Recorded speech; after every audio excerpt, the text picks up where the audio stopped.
A day in my life as a content creator.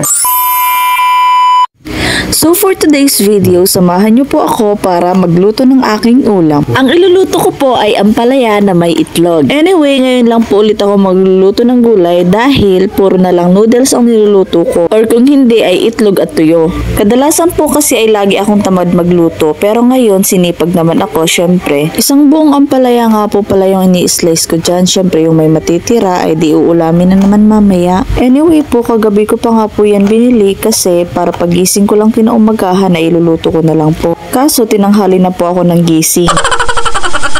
Syempre po, kailangan natin kumain ng mga masustansyang gulay para lagi tayong healthy. At dito nga po ay naluto na po yung kanin na niluluto ko at isusunod ko na nga po yung ulam na na-slice ko kanina. Yan, at fast forward na nga po tayo. Huwag nyo na pong pansinin yung aking kawali dahil maitim po talaga yan.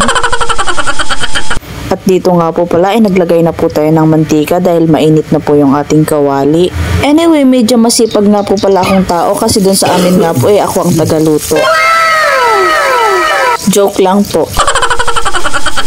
So ayun nga po, at binibilisan ko na nga po magluto dyan kasi gutom na din po ako at 11 AM nga po ako nagising. And after ko nga po nagisa ay tinakpan ko muna saglit para pag kumulo ay di okay na. Medyo nanlaki nga po yung mata ko dyan kasi akala ko nasunog ko pa eh.